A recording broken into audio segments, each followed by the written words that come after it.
Welcome to the Shoulder Strikes MMA Podcast. You are now listening to the Hot Take Hot Box.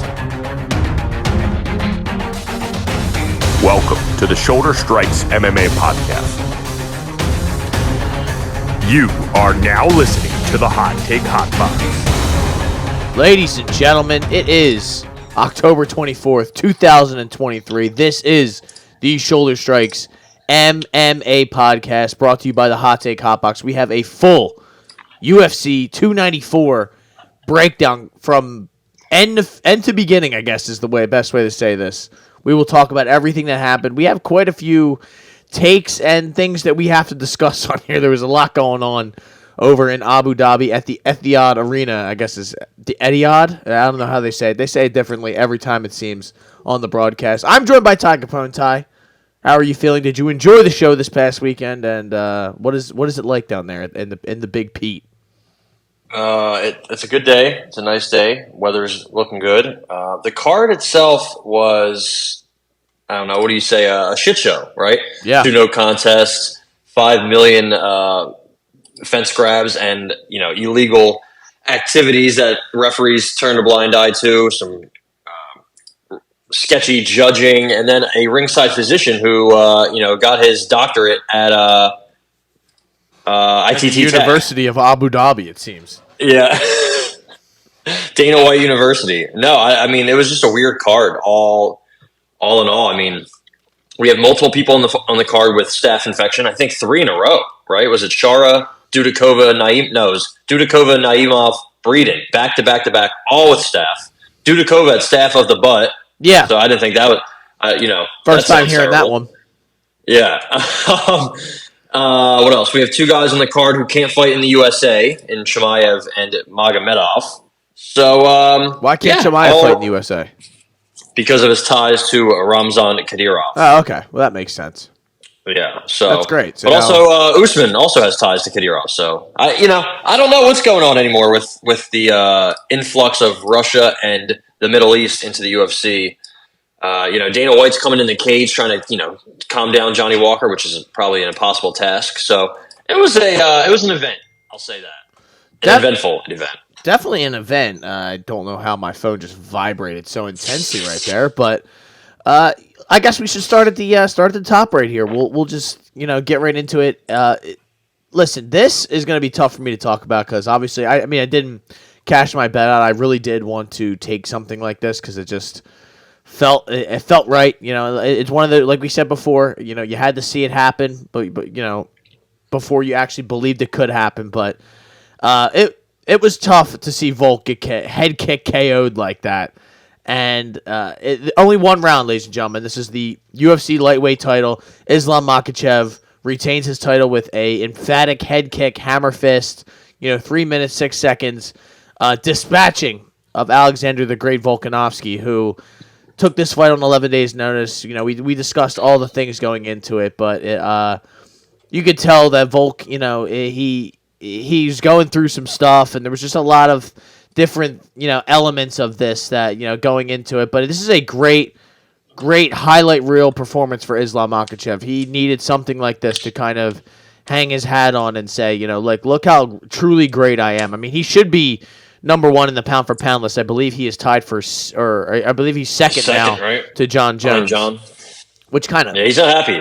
Really makes no sense, but I mean, it's a really a silly list, so it's not anything to get too worked up about. But Ty, what did you make of the whole? The fight itself didn't really live up to hype because it was only 3 minutes long, but we got the definitive result. I just feel like Volk, unfortunately, sometimes when you take these fights on short notice, somebody always gets screwed, and it's either the guy who was preparing for one guy, and then this guy hops in and he kind of wasn't ready for it, or it's the guy who didn't get to train the way he probably should have, and kind of just it just did not work out his way.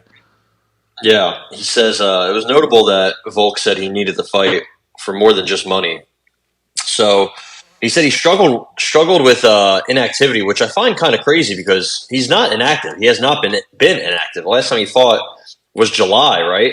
And before that was February. So 3 fights in 2023 at the age 35.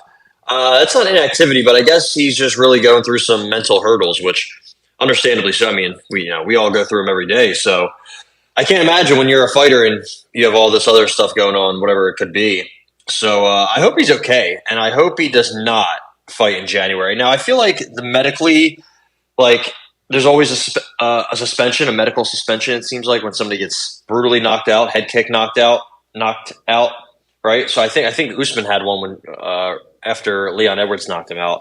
It's just kind of standard protocol, at least I think, like a couple months, 6 months, 3 months. But hopefully that's what happens, so somebody can stop him from fighting. Because if he fights Topuria in January, he could win, but he gets hit one time, that might be it. Like it's just not it's not in his best interest whatsoever to turn around this quickly after getting knocked out so brutally.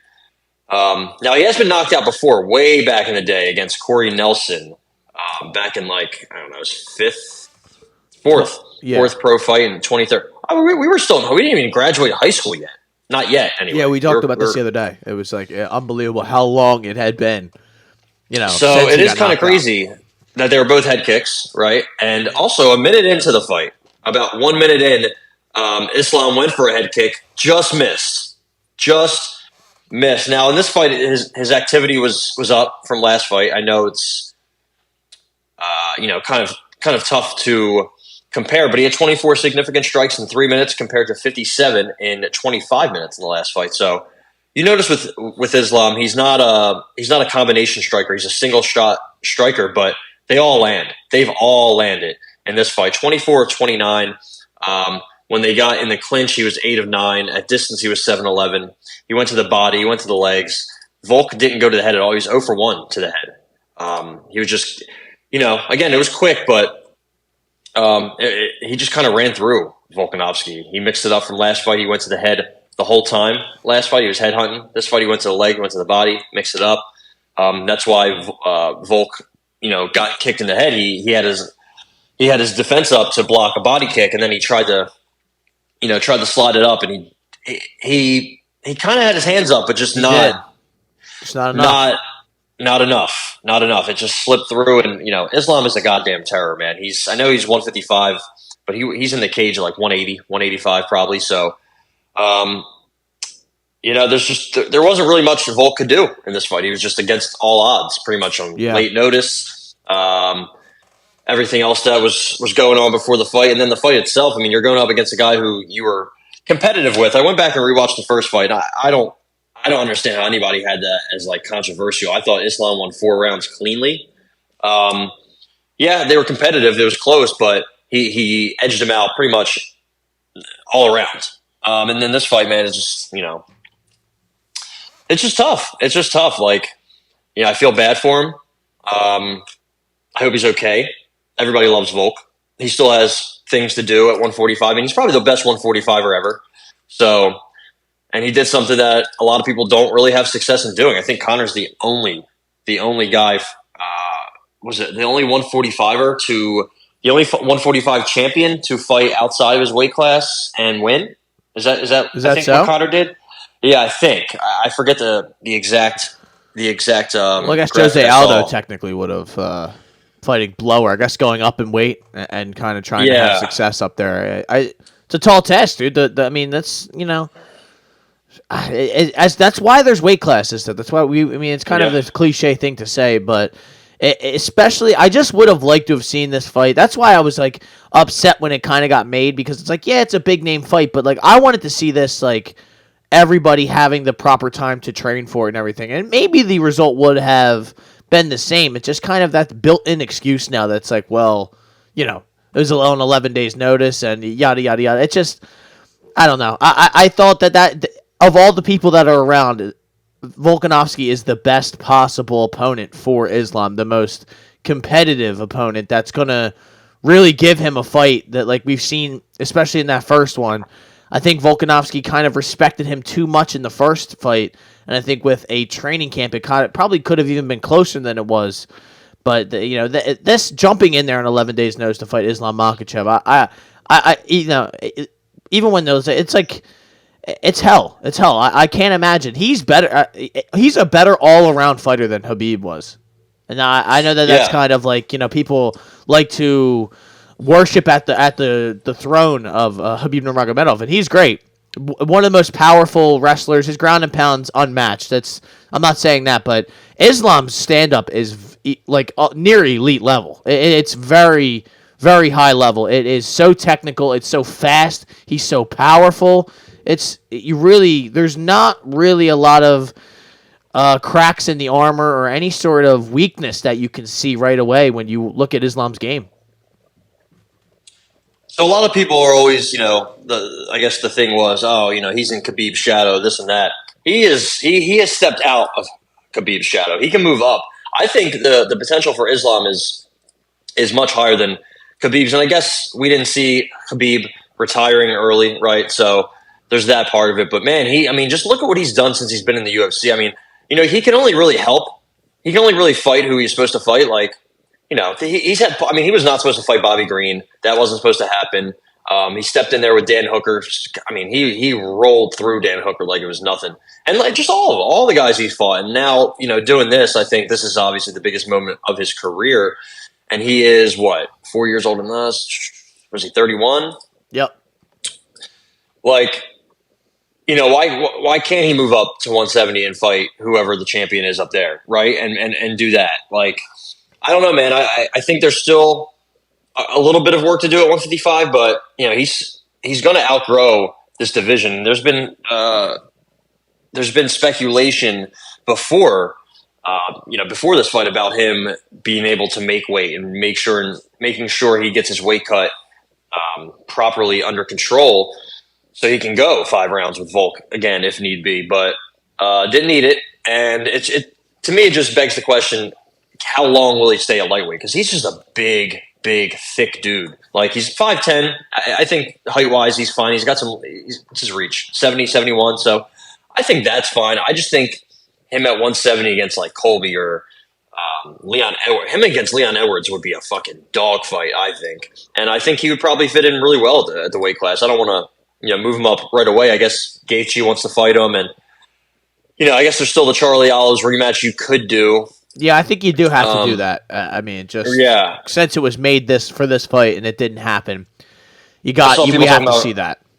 I saw people talking about Dustin. I don't know how he would jump Justin and Charles, but just because he hasn't fought him yet. But nobody wants to see that. But no, I'm just really impressed with Islam and what he's done, all that he has done, and I think he has some serious, GOAT or Mount Rushmore potential. I mean, he's still got.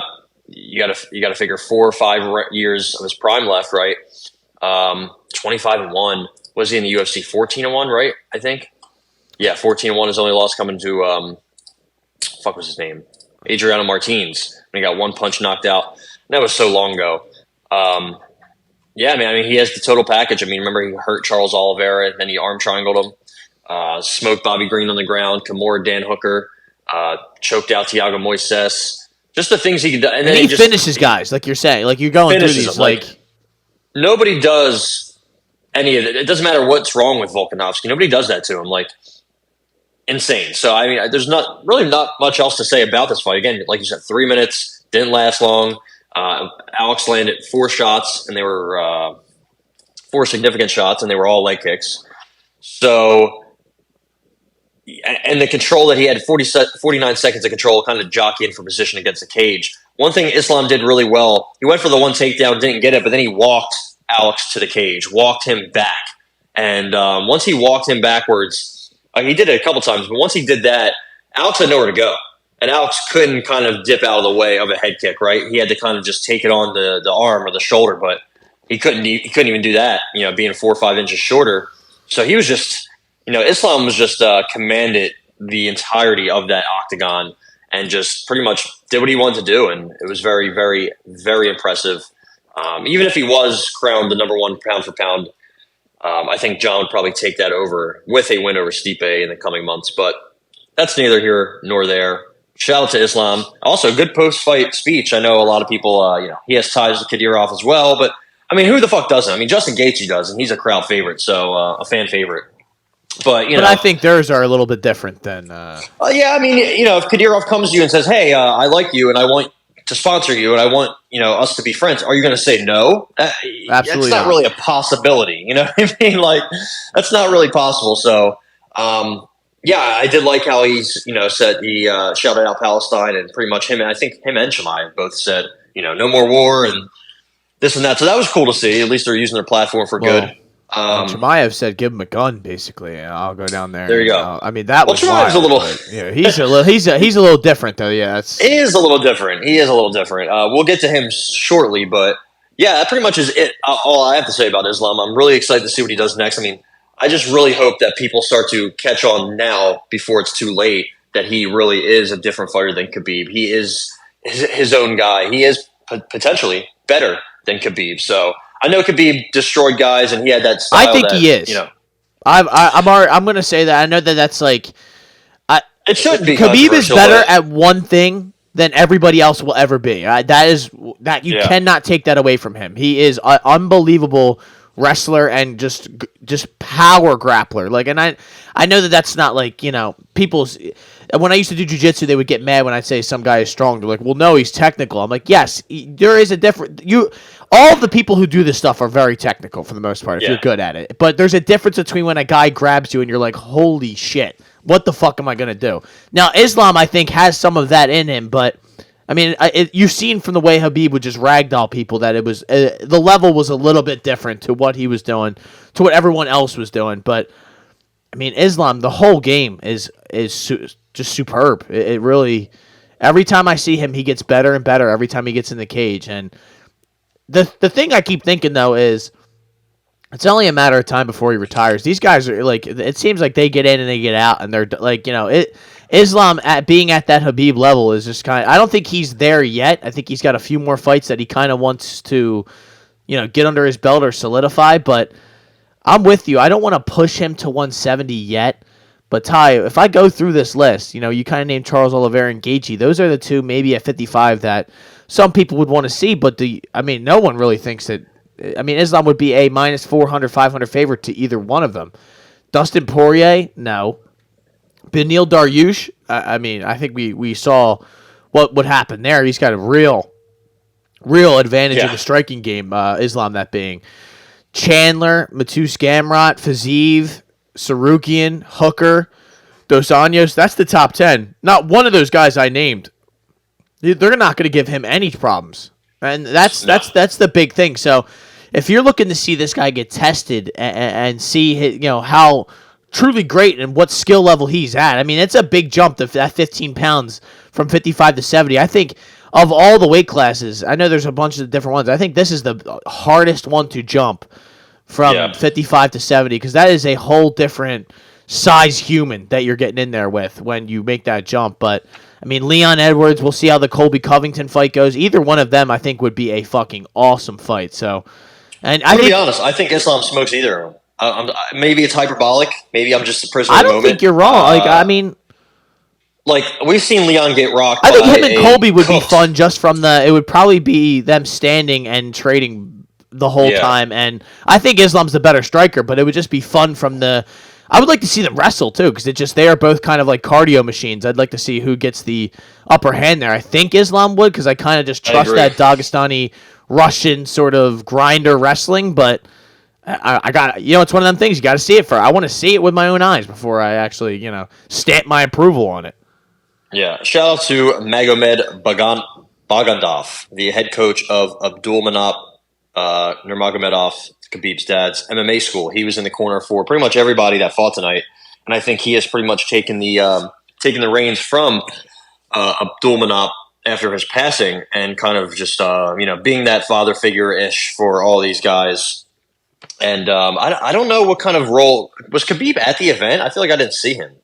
I didn't. I mean, I'm sure you would have seen him. I heard that he was going to be in the corner, but I didn't see him. So I don't know. Okay. Maybe he was didn't want the attention to be on him or something. I could see that being a thing, but I don't think he likes when he's there. The kind of the way that they all suck him off and put the camera in his face, and he wants it to be on Islam. Like this is Islam's event. Islam's fighting. He doesn't want them to be talking about him the whole time. I think because I didn't see him. I don't know what the situation was, though. And a guy in the red shirt from the Conor Khabib brawl, he was in the red shirt that hit Conor, knocked him out. His name is Ased. He did not knock him out. He is. He was Khabib and Islam's Sambo coach. I think he still is. He was also in the corner with most of the guys tonight. So they just really have a fucking absolute stacked coaching staff, pretty much, and just a whatever you want to family, really a combat family over there in Dagestan. As long as you're in the inner circle, because I know there's a lot of inner Dagestani beef, which is kind of crazy. A lot of that going on, yeah. Kind of freaks me out, but they Islam and Habib and pretty much all of them. I think Saeed and Umar. Not so much Hamzat, but I feel like he has mended whatever issues they've had. So at least they're all cool. It seems like whatever they got going on, man, it's fucking brilliant. It's genius, and it's just a bunch of killers. And I can't wait to see what Islam does next. I really hope people put respect on his name because he deserves it. Listen, dude, it's kind of a simple, like, human element to this, where it's those guys live a much more difficult, hard life than anyone else here in America. I don't care what bad stuff you're going through. It's not even really about the things that happen. It's just the day-to-day life that those guys are doing and what they are kind of molded from a young age to just kind of be these sick wrestler like that. It's just that's just a part of their culture. The way we're playing basketball and football, and they're wrestling. They're fucking playing that weird ass basketball where they're beating the shit out of each other. It's like Dagestani wrestling or basketball. Yeah, it's a whole different animal over there, man. They're not playing around. So yeah, I think it's just another feather in the cap for him, and I cannot wait for McGregor to come back, beat Chandler, and then take the belt off Islam and right the wrong that was done to him 5-6 years ago. And I hope that guy with the red shirt hops back in the cage after that fight, so he can get cracked again. The last blow was against his blood brother. But no, in all seriousness, I don't see anyone that's gonna really challenge him. So, like you said, maybe we're being hyperbolic and kind of prisoner of the moment, but when you knock a guy out who hasn't been knocked out in 10 years and has kind of seemed like indestructible, and you make it look easy against him, why am I supposed to believe that? I mean, especially, we've agreed, nobody at 80 or 55 is going to fuck with him. So, I mean, 70, why do I even think anyone there? Maybe if your boy Shavkat comes up, then that would be a little fun. But Shavkat is the boogeyman. Shavkat and Islam for the 70 title. That would be nasty. And I guess we should keep it moving, though. This is kind of a good transition because, the person who's number one at 70 right now is Kamaru Usman, who takes a majority decision loss to Khamzat Chimaev, who came out from the very beginning of the clapping from the referee and just walked across the cage and started to maul Kamaru Usman to begin the fight. It is just put that insane wrestling pace on him. But I mean, he talked about how he broke his wrist, I guess, in that first round, or he broke his hand, some sort of allegedly, exactly, because it didn't seem like that was to be the case. But it just kind of seemed like, in my opinion, that he kind of gassed himself out by trying to, he was on his back. They talk about all the time how, if you jump on a tree and try to wrap your legs around it and stand there and sit there for 4 minutes, imagine how you're going to feel when you get back up. You go sit down and then get back up off the stool, dude. Your legs are going to be a little bit cooked. So, I saw some people saying that Usman won this fight. Did you think that? I didn't think that. No, it was pretty much impossible for him to win that fight because he got 10-8 in the first round. Well, I didn't. Some people did you think that was a 10-8? Yeah, I thought so. All three judges had a 10-8, thankfully. And, it wasn't close to being finished, but he controlled him for 4.5 minutes. He did some damage. He outstruck him 61-5 in total strikes. I thought it was a 10-8. I mean, it wasn't, it wasn't like he fucking bloodied him up and almost killed him, but I thought it was very dominant, and I thought it was deserving of a 10-8. I'm glad all three judges gave it a 10-8. But then after that, he didn't do anything. Like, I could definitely see a draw, potentially, for Usman, but I also kind of thought Chimaev won the third round, especially with that takedown. And then he had a little bit of ground and pound. Not much, but he had a little bit that I think swayed it the third round in his favor, or else it would have been a unanimous draw. But I think it was David Letheby gave Usman the second and third, Derek Cleary, or Derek Clearly, as Bruce Buffer still calls him for whatever reason, and Vito Palio. Hey, gave how you Chimaev- doing? I didn't know Vito was on the scorecard. Palio. Yeah, he gave Chimaev the third. I thought Chimaev, or he actually gave Chimaev the second round, which I do not agree with at all. At all. Yeah, that was bad. But I do think Chimaev should have won, and it was just, if this would have went 5 rounds, who knows what would have happened. After the first round, I mean, he didn't look like a diminished version of himself, but he did not look like the killer that he looked like in the first. Right, first round, round 1, Chimaev is like this mythical creature. Right, we saw it in pretty much every fight, except the Gilbert Burns fight. That's when you want to extend him a little bit. He went to the second round with John Phillips, but that was his UFC debut, and obviously Captain Phillips, we know what we're getting from him. So, yeah, I mean, he was getting jabbed. He got hit with a couple of shots. Usman wasn't doing much. His knees looked good. He didn't look like he was compromised. Yeah, I was kind of just disappointed, really, with Chimaev. And, I mean, the fight itself I thought was kind of boring, for what we were anticipating. And for, we had 2 potential Hall of Famers, in the cage against each other. Usman moving up on short notice. And he honestly looked pretty good for, all the issues surrounding him. So, yeah, I'm kind of with Sean Strickland. Like, what has Chimaev done to get a title shot? No, he doesn't deserve one yet. Is he ahead of Dricus du Plessis because Dricus du Plessis turned down a fight because of an injury? Is that what we're doing here? It's kind of like the same thing with Charlie Olives. Like, maybe the UFC is going to be mad at Charles Oliveira for getting hurt and fucking up their main event, so they're going to skip him with Justin Gaethje, which I get. He just landed a crazy knockout over Dustin, but look what Oliveira did to Justin Gaethje. But yeah, at the UFC, that's what they do. That's what they do. You turn down a fight, they'll hold that against you.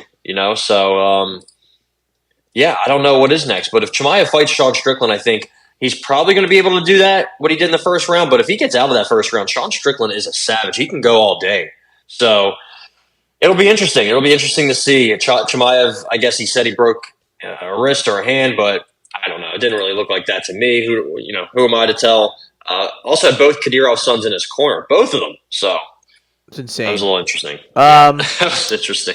What did you think of them offering Strickland this fight first for the title, but before the Usman, before any of that? Like they tried to offer a championship fight on 12 days notice. How disrespectful is that, man? I'm glad he said no, because you should be able to turn down fights. I know Islam, and part of his pound for pound rankings, especially as the champ, you really that's the only position in the UFC you really can feel good about turning down a fight, because there's not shit they can do to you. Really, you have the belt unless they take it from you, and everyone would basically call them the fucking WWE then at that point. So it's like pretty much you really can't do shit.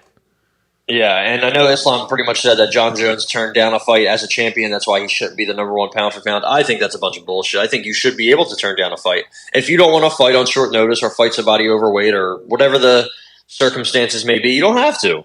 12 days notice in Abu Dhabi against, no, man. Like, why would I want to take that fight and probably lose my belt after I just got it?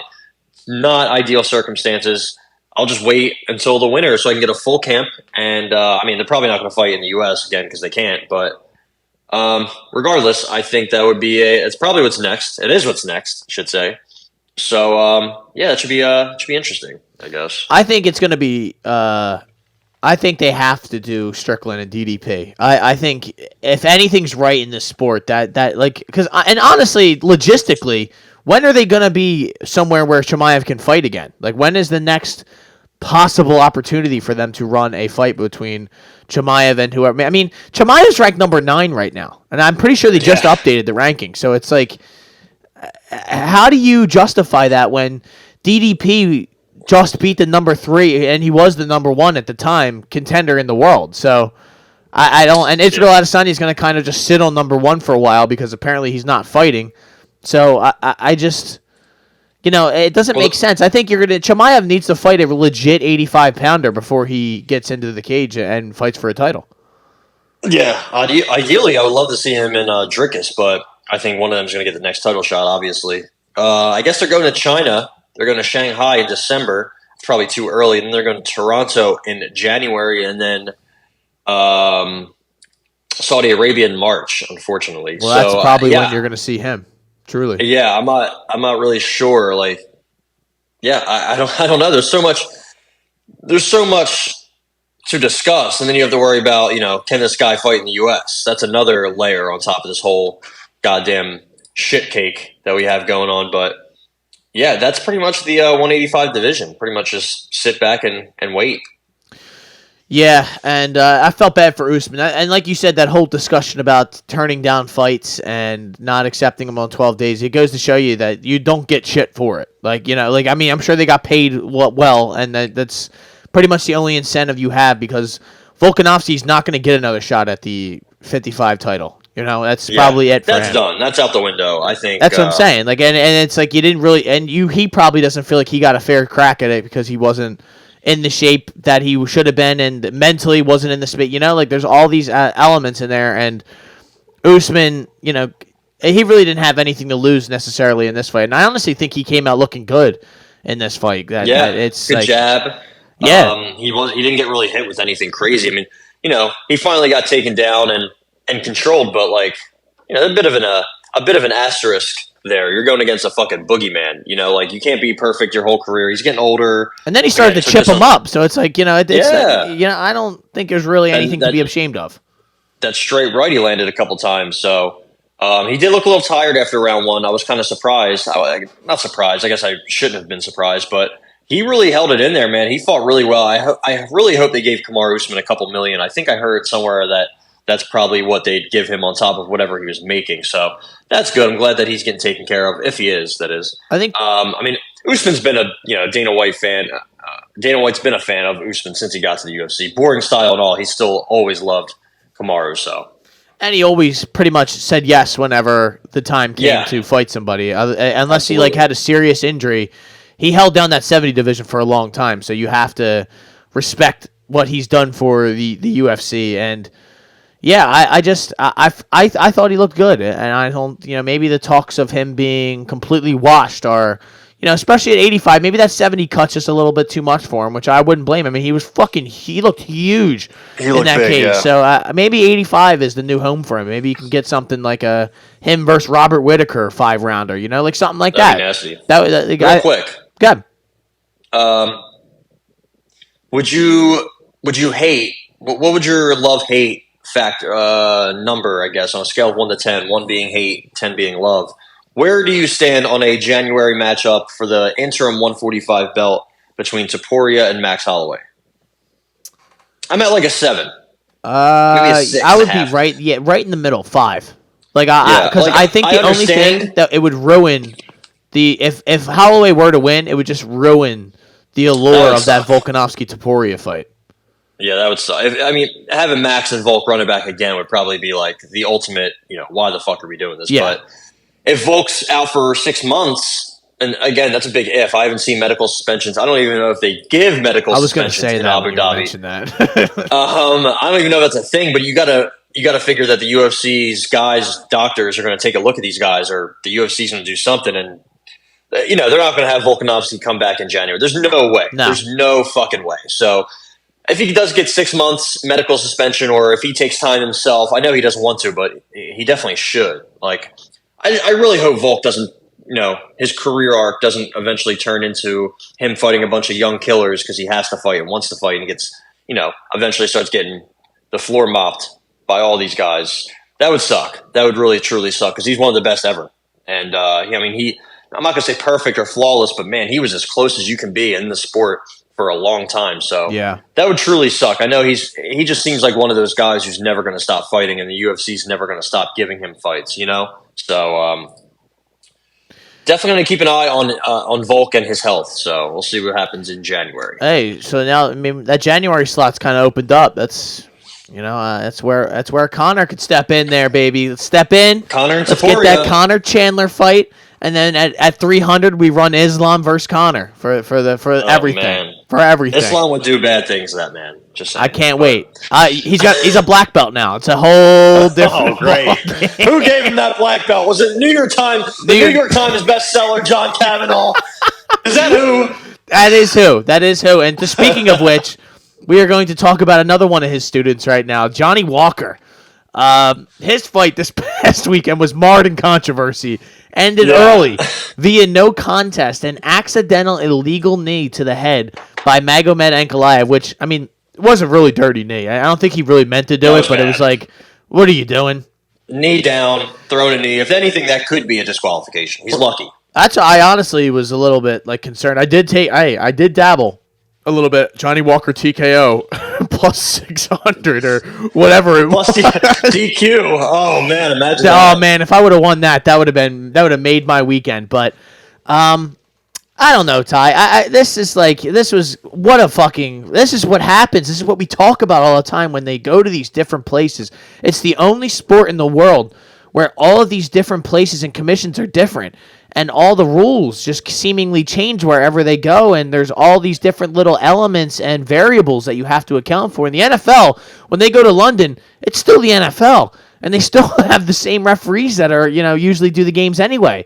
Here, you have some doctor who's like, I guess the Abu Dhabi commissioner the UFC brings with them, who wanted to get himself involved, it seemed like, the entire night. He was not fit to be in the cage for these big calls. So Ankalaev knees him in the head, and then they come in, they ask him where he's at, and Johnny Walker says, I'm in the desert, which, is he wrong?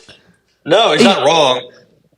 So, they're definitely not wrong. Should he have said that? Probably no, but I mean, he's not wrong. He is literally in the desert.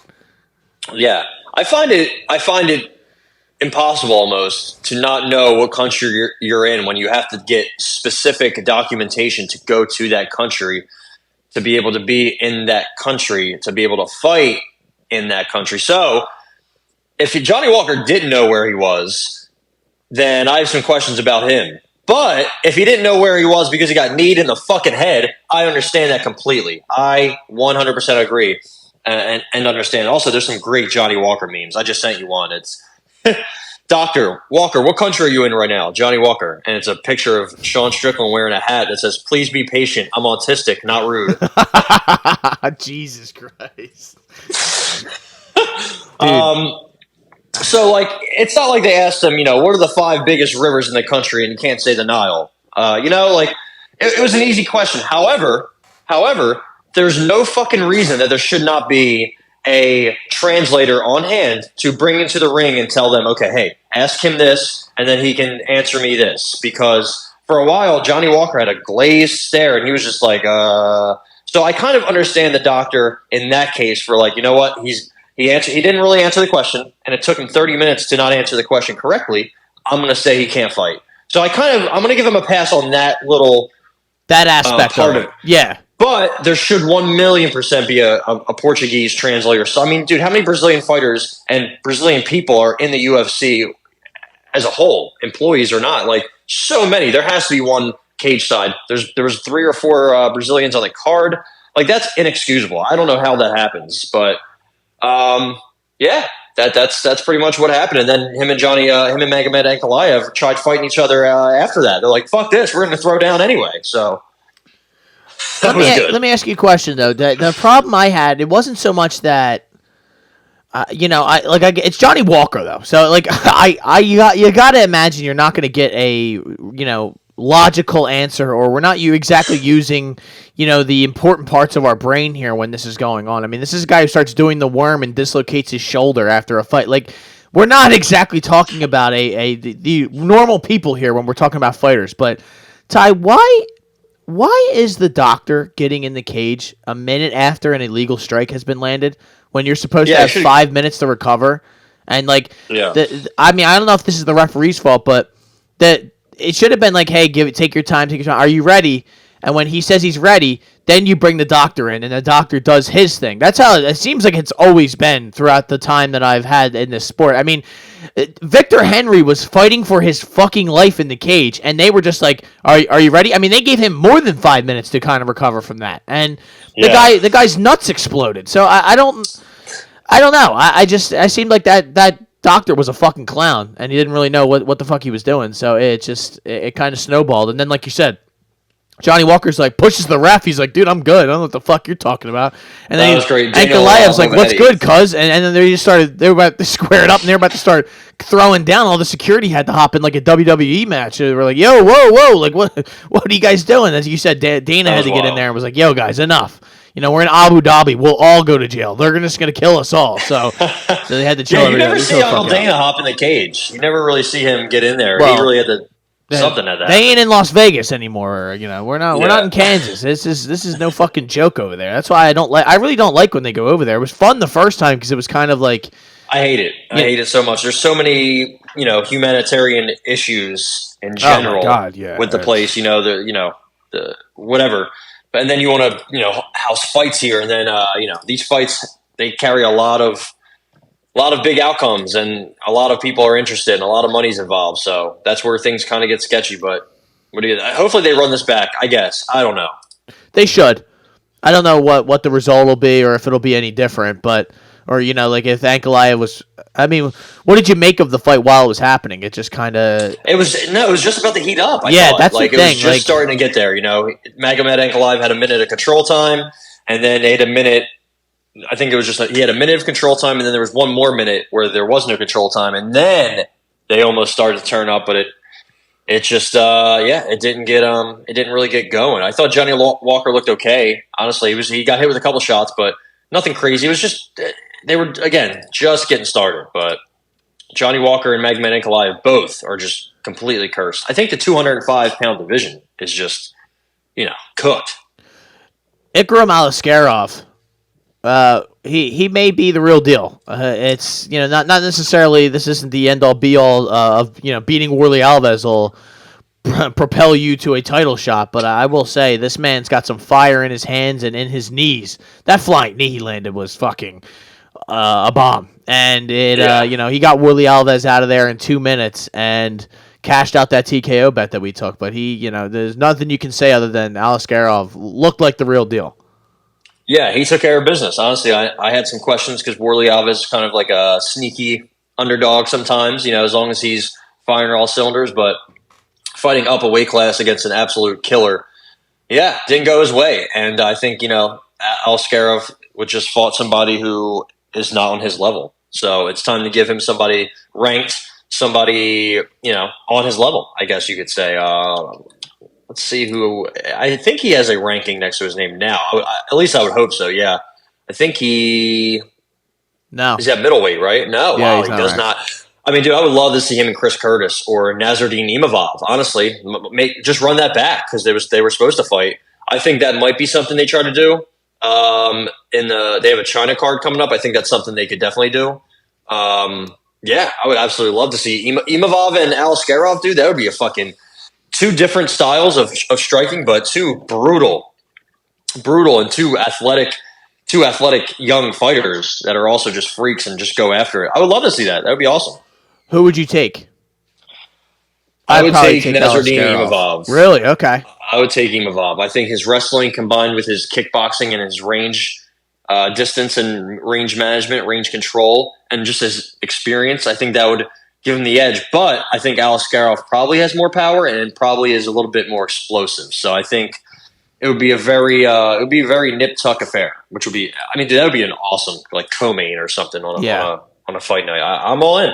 That screams decision to me right away when I think so too. When I think about it, but it's a great win for Aliskerov, and like you said, I'd like to see him break into that top 15 and kind of get a big time matchup like he was supposed to get this past fight, and he kind of just got taken from him. But shouts to Warlley Alves for taking that on short notice. That was again insane. No, you take it on short notice, you really no reward there other than probably besides the head, the knee to the head. That's large financial sums in CTE. So there you go.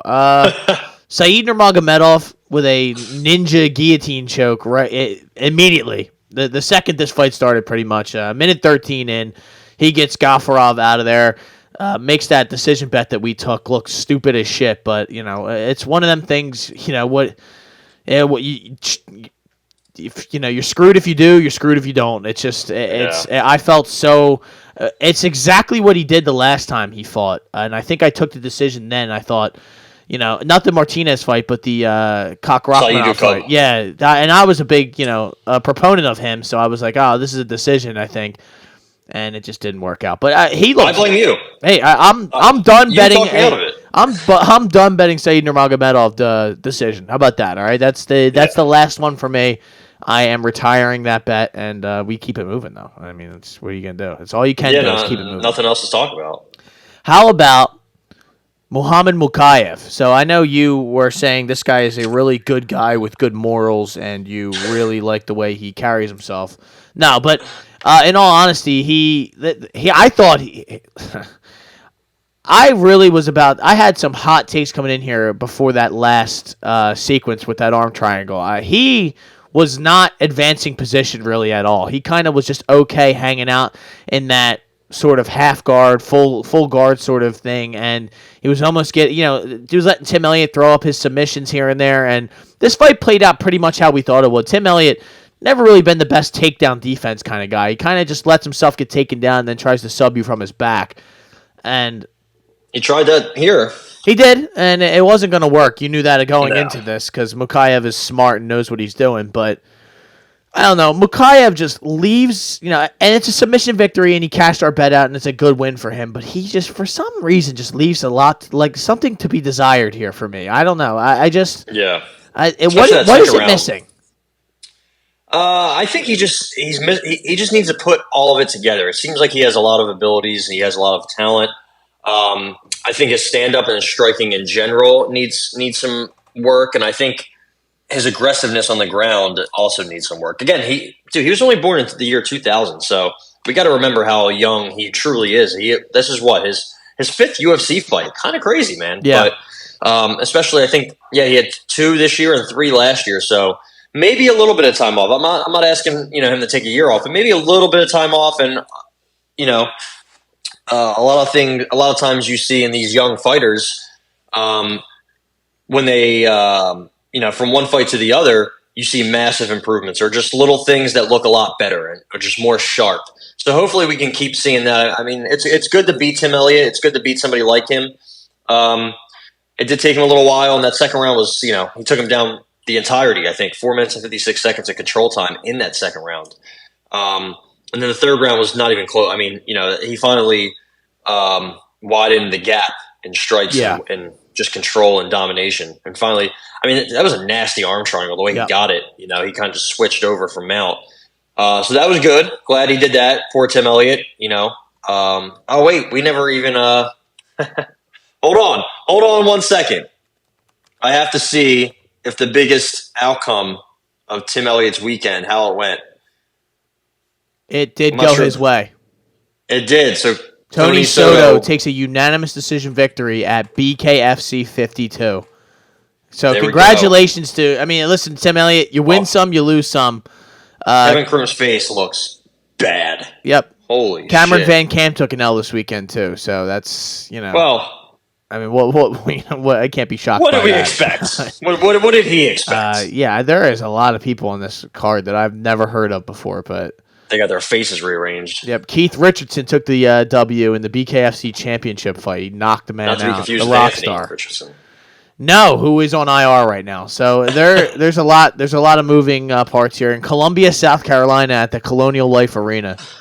Shout out to the Gamecocks, baby. 2-6. The prelims were on YouTube, so I didn't actually get to catch any of that. I kind of just went about my day, and I believe the Phillies won that night, so it was a good night. I was busy watching LSU smash the Army into the dirt on a football field. The Army.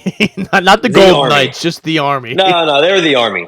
And also, the Army plays some dirty football, by the way. They're pretty bad and unathletic, but, man, they are dirty. So I do not respect the troops. Wow. Okay. Well, there you go. That's I don't stand with him, but what are you gonna do? Hey, the Air Force is undefeated, and we're ranked. So, there's a lot. Just wait for the Army-Navy game when the 75 jets fly over my house. When the game's in Philly, sounds like there's like fucking a military activity big time going on. Where I was gonna say, is that still in Philly? I'm walking. Yeah, sometimes I don't know if it's this year. Sometimes they go down to Washington. Sometimes they go to New York at East Rutherford. But then sometimes it's here, and I hear fly over my house. I'm like, what the fuck is that, dude?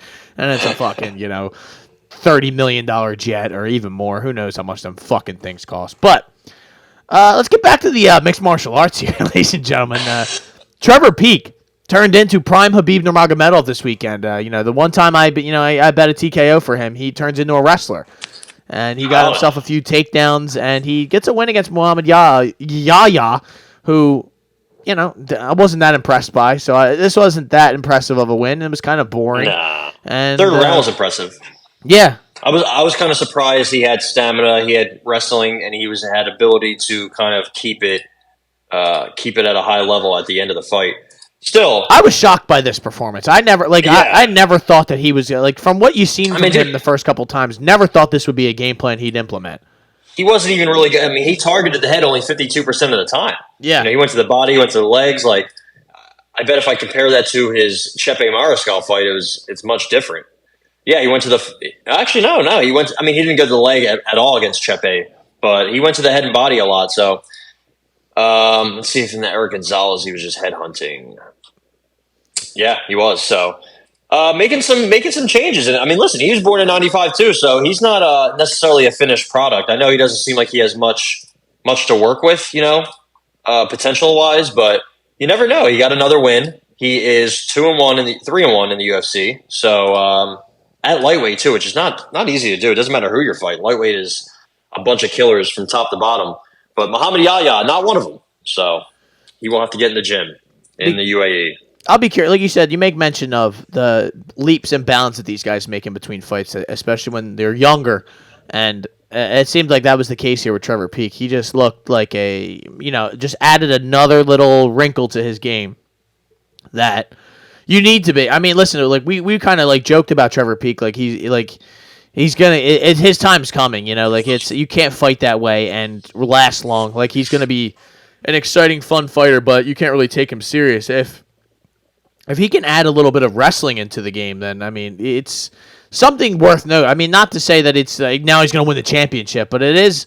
You'll have to take him a little bit more seriously. If he's able to add that power, and then if things get tough, he can just take you down and hold you down for a little bit, then it's smart things to do when you're trying to win minutes and win fights, man. So it's a good little win there for Trevor Peek. Trevor Peek Magedov. Peek Magedov. So Peek Magedov. How about the no contest here for Victor Henry and Javid Basharat, which Basharat was spamming nut shots in this fight, and it ends early when Victor Henry looked like he was going to die. He really did. I was worried for the man's health. Then they're sitting there in the on the broadcast saying, "Oh, it looks like he didn't really kick him in the nuts," and it lifted up into the cup, and there's all this conversation going on. This is what happens when you have 5 minutes to recover, and he tried to use all of it to try to bounce back, but. Eventually they had to call it. It was the right call because this guy couldn't fight, and he was, just writhing in pain on the ground. You could tell right away this wasn't just normal nut shot. He was in serious, serious pain. And then Basharat after the fight says he was faking it. So there you go. Yeah, and Dewey Cooper, Basharat's trainer, also said the same thing. And then I think it was Derek Barnett. Josh Barnett had to help carry Victor Henry out of the cage. And then Josh Barnett was on Twitter, telling these guys yo, what the fuck is wrong with you guys? You think we're still faking this? He's in the hospital right now getting a fucking sonogram on his balls. What? Yeah. It's crazy. It's crazy that people thought Victor Henry of all people, the guy who before the UFC was doing tournaments in fucking Russia and China and all these different parts of the world with a small, untested record against these guys who are 28-3.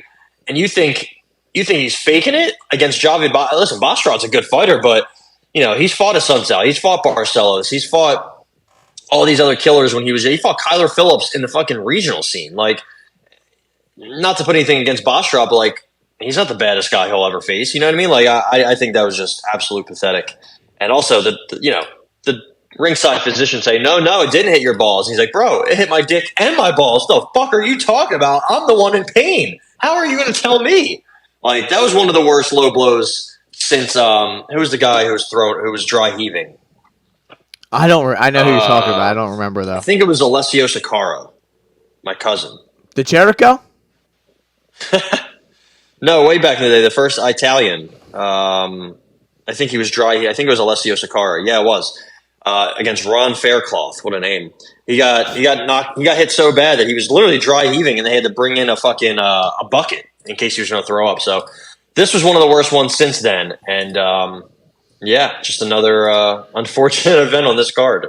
Cedricus Dumas, man, seems like a guy who's kind of putting it all together. Another guy like you talk about, young guy, making these leaps and bounds in his game every time he gets in there, and he seems to be more and more well-rounded the more times we get to see him. And he's not just like a striking kickboxer, even though he has the stature of one and he's a bigger guy, longer. But I mean, not to go too far into this because Abu Zaitar is kind of cooked, but it's just a good win for Cedricus to get one against a guy not named Cody Brundage. Yeah, again, the best thing, he's 3-1 in the UFC now, right? He is 95, baby. He's a month older than me. So you're going to see him improve. And, maybe minor improvements, but he's making improvements. He went to the legs a lot in this fight. He got a takedown, got a bunch of control to win him the first round. He lost the second round, came back and won the third round. I think that's very impressive from a guy who's as young and inexperienced as Dumas to fight somebody like a Zaitar, who's pretty much has a home field advantage. He has a bunch of fights. He is older, but with that age comes a lot of experience. And, to lose the second round, basically going into the third round, it's a 50-50 fight, and then taking that round, not getting a takedown. And I think he hurt him with a straight right. I think he rocked him against the cage. So, good on him, man. Good on him. Listen, a win is a win. That's all that matters. So stack up those wins, you get more money, you get more opportunities, you get a bigger deal, and potentially see improvements in his next fight. And I'm excited to see what he could do. He's, again, like you said, he has a good frame. He's got a lot to work with, it seems like. So hopefully get him back on the devil's lettuce so we can see him back in the training gym, if you will. Yeah, so maybe we keep him off the lettuce so that he looks like this every time he gets in there. But who knows? Yeah. How about this? This is the one we got to talk about here, Ty. Might be your pick of the year, which it kind of came out of nowhere. Mike Breeden. This guy was kind of not getting beat up, but kind of getting, controlled for the first, 7, 8, 9 minutes of the fight. And then you saw towards the end of that second round, there was a little bit coming out of him like, what, fuck this, man. This is fucking bullshit. And that third round started, and he's barking at Anshul Jubli and telling him, you're a pussy, come here, where are you running to? I'm a dog. And it worked. It worked, man. And you could see, I think they were talking about it on the call, Felder and DC were just he's shocked. He has no idea what to do. He can't believe this guy is barking at him in the cage. And I couldn't either. Jubli didn't do shit, man. It's this. I honestly, and I know this is a little bit dramatic, but I don't think this is something Anshul Jubli could come back from, dude.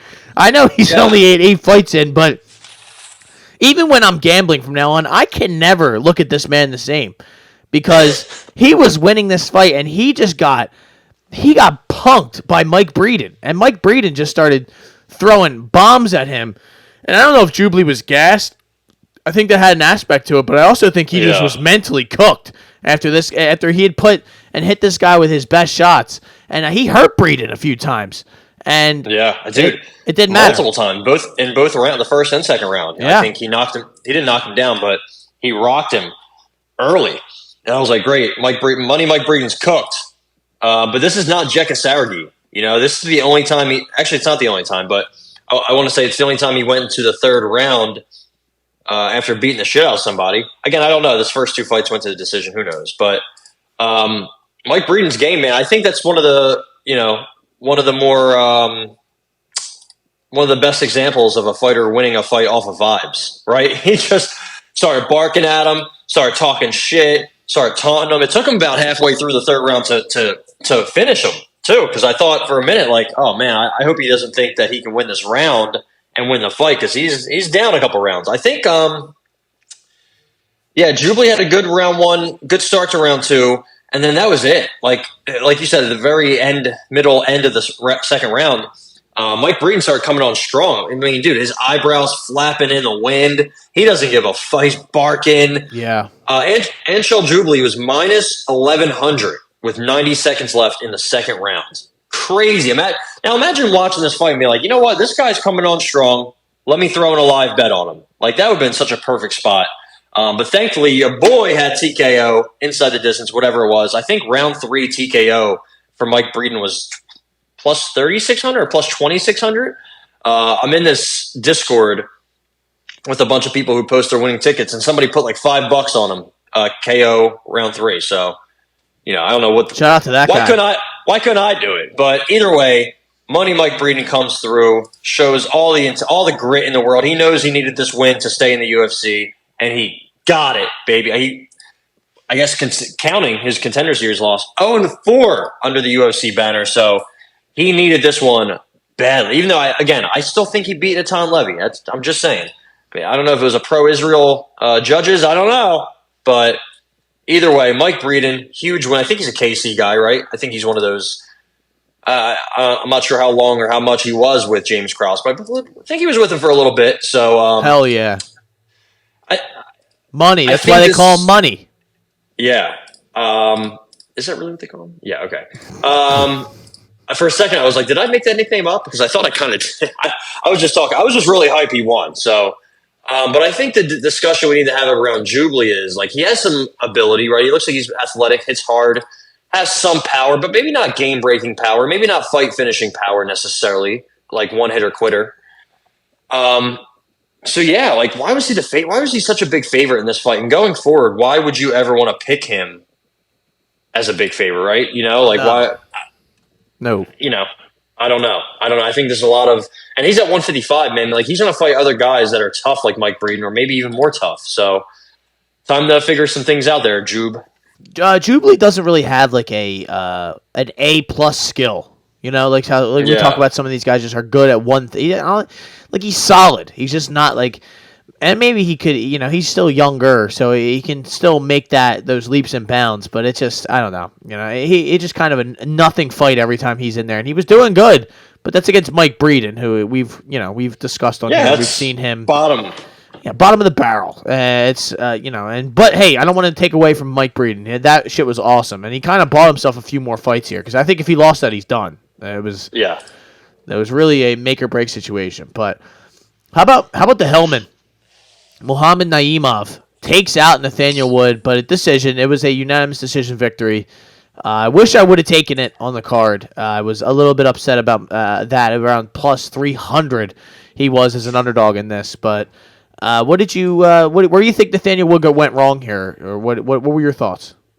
Real quick, I had a parlay with Mike Breeden money line in it. It was Mike Breeden, Chimaev, Makhachev, and Nathaniel Wood. So, shout out to me for being an idiot and putting a parlay piece of Nathaniel Wood in a parlay, because you should never do that. Nathaniel Wood, he still calls himself the Prospect. That's still his nickname. He is almost 30 years old. Probably shouldn't go by that nickname anymore. But I'll say this, man, Mr. Lucas Basaki, I thought he was a pretty good ref, but he didn't do anything in this fight. He just let Muhammad Naimov do whatever he wants. So there's a double low blow in round 1, back-to-back knees, right? Then there was a fence grab to keep he had like a bridge. He was on top of Wood, and he was kind of getting I don't even know what you would call it. Off, kind of, yeah. Yeah, kind of. With Wood's knees and legs, and he kind of, to keep that bridge over top of Wood, he grabbed the fence, nothing. Okay, so that's 3. He had a low blow kick. It was just a kick that kind of glanced, but it glanced hard off the cup of Nathaniel Wood in round 2. Then he had a fence grab to stop a takedown in the second round. Naimov had a low blow spin kick in the third round that did not get called, got ignored, and he grabbed the glove at the end of the third round when he was on the ground getting hit a little bit from ground and pound. Grabbed Nathaniel Wood's glove, not as bad as we saw a couple weeks ago with a glove grab. I forget who that was. I think it was the guy who fought Dober. Can't think who it was. I don't remember his name. Who the fuck did Dober just beat? Either way, that's 1, 2, 3, 4, 5, 6. That's 7 illegal activities that he committed, and the ref did nothing. The ref did absolutely nothing, didn't warn him. He just said, hey, you can't do that after he already had done it. It was Ricky Glenn. It was Ricky Glenn, yeah. So, telling a guy he can't, or a fighter, that they can't do something after they have already done it and let go of whatever they've done, like, what does that do? Like, hey, don't pull his hair after the hair is already pulled and there's we didn't even talk about that. That was crazy. A dreadlock on the ground of Cedric Dumas. Yeah, we forgot that. Abu Azatar pulling hair with one hand and hitting him with the other hand. Like a hockey fight. That shit was wild. And then he did it again in round 3 and that's when he pulled a dreadlock out. And then he hit the back of the head like 15 times of Dumas when he was on the bottom. And the referee in that fight, let's see if it was the same guy, Mr. Basaki. No, it was not. It was Jason Herzog. Come on, Jay. What are we doing? You're the pillar of excellence. But yeah, dude, 7 fouls. That just shows you that if you ain't cheating, you ain't trying, right? You might as well kick somebody low. You might as well grab their glove, and you might as well grab the cage. Whatever else you can do, at least one time. This is the Tamires Vidal. Wait, no. Yeah, the Tamires Vidal school of low blows and illegal moves. Come on, man. You got to know what you're doing in there. And Naimov did, right? He used that. The one in round 2 where he used it to stuff a takedown when he grabbed the fence that is so egregious. That should be an automatic point. If you're stopping such a advanced position like that, if you're stopping yourself from getting taken down by grabbing the cage, that's a point. That should be a point no matter what. I don't care, but referees they like to give you warnings and warnings and warnings and warnings, and then maybe they'll step in. Well, like we talked about, why wouldn't you break the rules if there's no real penalty? Why not? You telling me not to do something doesn't really matter. It's Bernard Hopkins in boxing used to throw elbows in the clinch and used to hit guys during the break, and referee would say, "Hey, don't do that. Hey, don't do that. Hey, don't do that. Hey, if you do that again, I'll take a point." And then you don't do it again. Yeah. So like. Why, like you said, why wouldn't you? Again, maybe it's if you want to, I guess fans are going to not like you because you're cheating. But guess what? Fans like a bunch of, weird guys. It doesn't matter. You can get away with it, and it can work in your favor like it just did for Naimov. It helped him secure that win. I mean, it's like you go. I mean, Herb Dean kind of lets people get away with murder all the time. Too, everything. But it's it wasn't legit. even him in this one. So it's right. Legit murder too. Well, that's another discussion for another time. But how about Victoria Dudikova? Did you really care about this fight? I mean, I watched this whole thing and just was almost fell asleep. I swear to God, this was a real boring one. Dudikova hurt her early on. I think it was in the end of that first round ish. Yeah, she knocked her down with that straight right. But you find out she has a staph infection afterwards, and she wasn't really able to, going to be able to push that pace kind of. And I don't know. This fight really did nothing for me. It went exactly how it should have went. I should have just taken the fucking decision, but. Yeah, an anal staph infection is crazy. So I hope she gets that figured out. And Jinh Frey, staph infection of the butthole. Apparently, apparently she was shitting blood. I think. Right. Okay. All right. Apparently the commission was like, you know what? I see there's a lot of shit in your pants and there's a lot of blood. We're good. Get on in there, Ashley Yoder. No, who's the chick that shit her pants? Justine Kish. Yeah. Maybe we should get Justine Kish and Victoria Dudikova in there and, all right, what are we doing here?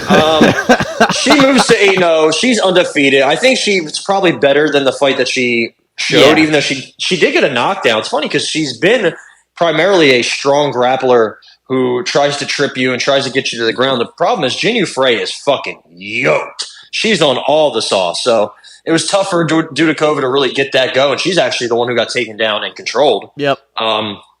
I think she was trying to fight off an armbar, and she didn't come close. But there was a second there. I was like, "Oh man, we're getting it," and it just didn't work. But she actually used her striking to win the fight when that's not really her go-to. So that was kind of good to see. I think she's a pretty decent prospect. There's something to work with at strawweight there, for sure. I think she's only 25, 24. Yeah, she's a 99 baby. So undefeated. Love to see her get tested more with somebody that's like younger, like maybe a younger version of Jinh Frey, right? Somebody who can strike a little bit, who can defend some takedowns. But yeah, I mean, it was a boring fight, but given all that she was dealing with internally. Not that bad of a performance by her. I agree. I couldn't agree more. It just kind of ruined it afterwards when you find out the shit that she was going through. You're like, oh, that makes sense. Literally. You're like, yeah, literally. The shit that was going through her. So, how about Shara Bullet, man? Shara Bullet, I was very excited for this, and it kind of, I was disappointed, to be honest. Very exciting sort of explosive kicker and striker, and his hands really aren't that, all that great. They look good in this, but... Yeah. I don't know, like zero takedown defense whatsoever. As soon as the Bruno Silva got his hands on him, he was able to take him down and just lay on him. There's a couple 30-27s on here where they weren't rewarded. I mean, and it makes sense. They were all 30-27s, which I thought was kind of crazy. Yeah, the only thing was I understood when Bruno Silva was taking him down, he was kind of just laying there. He really wasn't doing anything. Yeah, and Shara was kind of, hitting him from the bottom. Yeah, he was active. You can't. That's the one thing you can say. You can't just get taken down over and over again. And then Bruno started to land some shots, but there was an accumulation of strikes from the bottom by Shara Bullet. It was just throwing anything he could, elbows. He was actually just fighting him straight up from the bottom, and it was pretty much wild. But it's like I'd like to see you just keep the fight where you are strong, your strongest aspect. Not every judge is going to give you. Reward you for your strikes from the bottom. It's not going to be like that in every single commission, every single judge. It's kind of, they view that shit a little bit differently. So, Bruno Silva, he just kind of, he went through hell. He took a big beating here when the fight was standing up, and there was a couple points where I thought he was going to get him out of there, but it's, he was able, as soon as he was in trouble and he spammed a takedown, he got it right away. So that's the concerning part.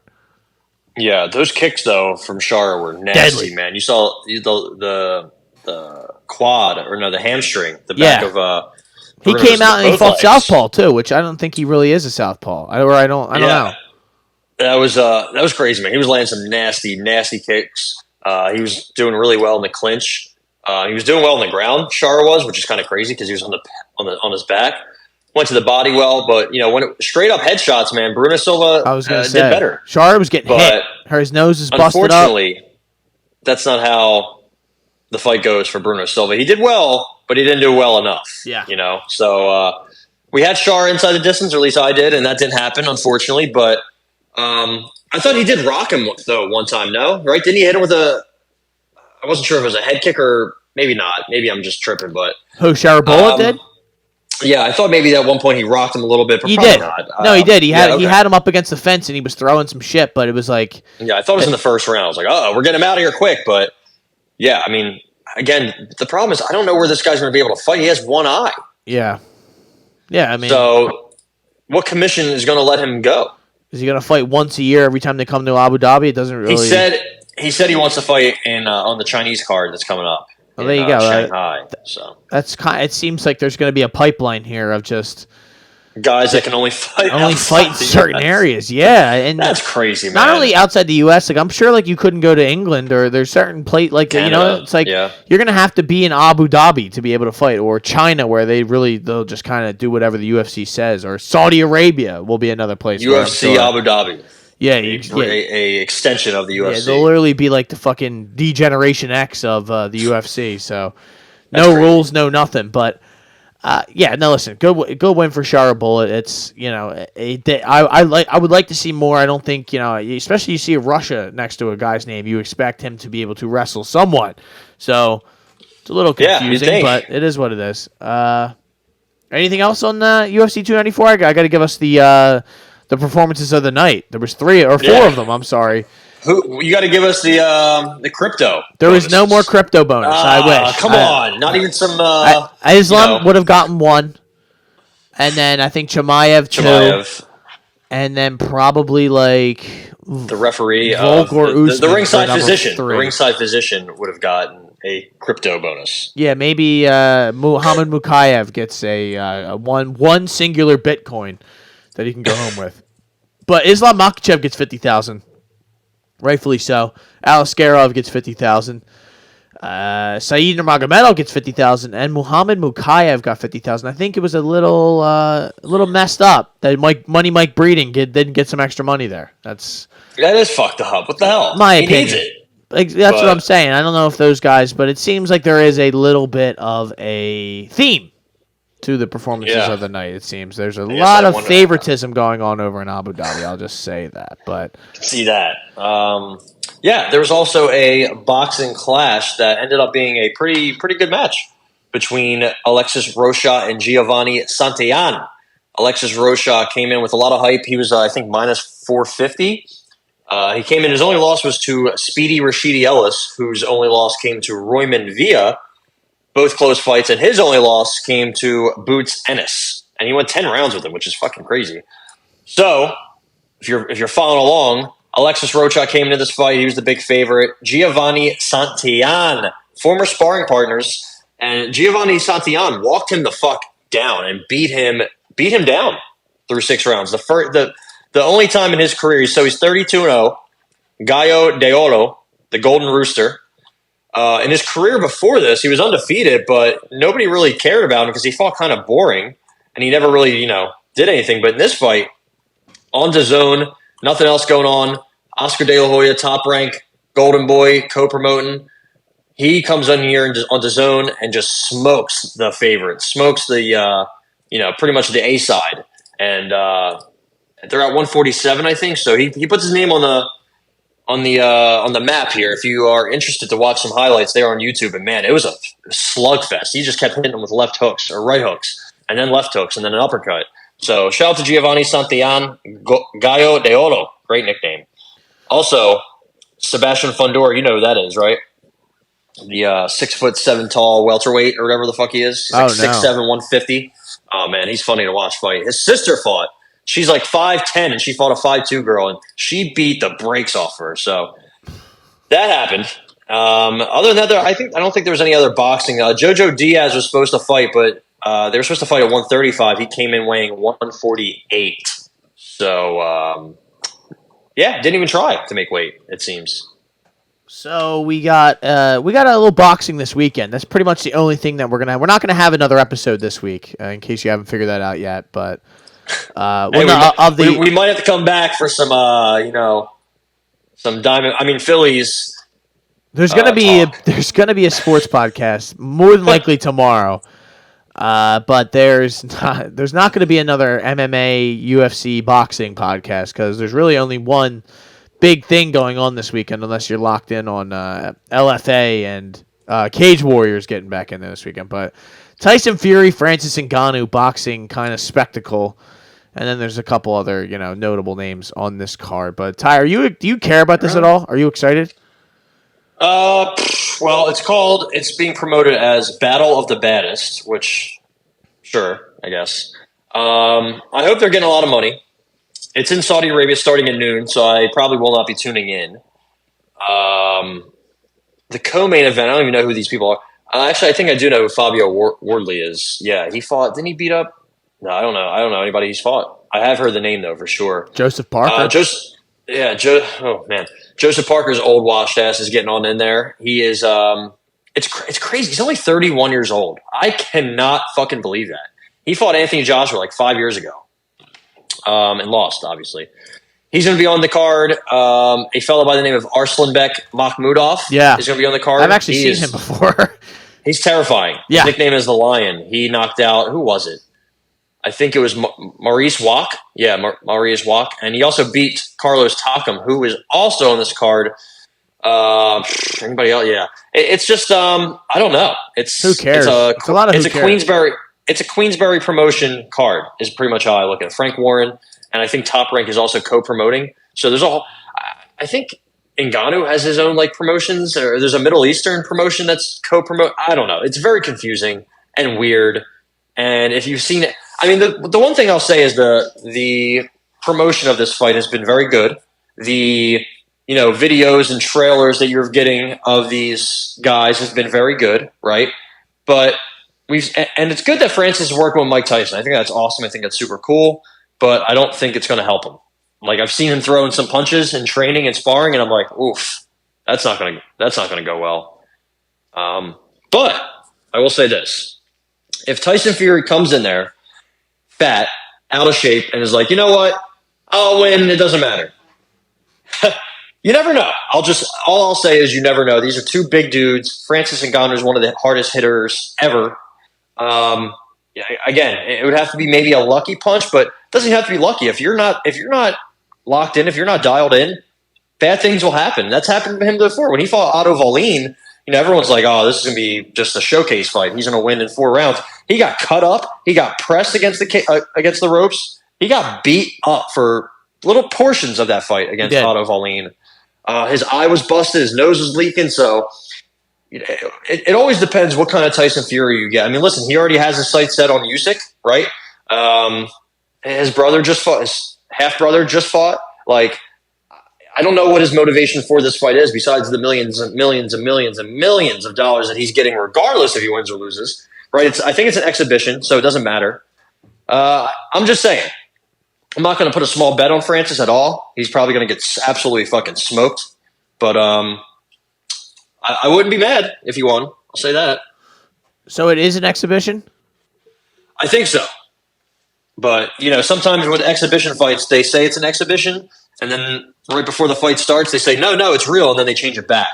They do that all the time on Jake Paul and Misfit Boxing. They say it's 10 rounds, 12 rounds, 8 rounds, So I never really know with these kind of gimmick fights, but I guess we'll find out if you're going to tune in on the day of.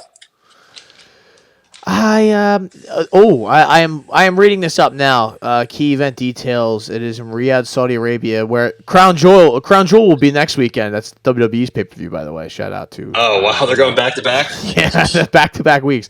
Ring walks are expected to commence around 10 p.m. UK time. So I guess what's that? 5 here. 5, yeah. Shit, that's kind of fucking late. This thing's starting at 12 o'clock, and they're going to take an hour. There's only 7 fights on the thing, so. Boxing There's going to be a lot of talking. Yeah, that's the thing, man. These guys are the best. Sex. But this will be a 10-round professional bout marking an official contest, not an exhibition. That's what it says. All right. On the the India Times. So take that for what it's worth. So, but the belts are not on the line. That's good. Yeah, see, like, who knows? Like, it just like you said, like then one day they'll say they're on, and then the fight will start, and you're like, wait, the belts aren't on the line, and it's like, no, they're not on the line. Oh, okay, so why am I watching this? I don't know.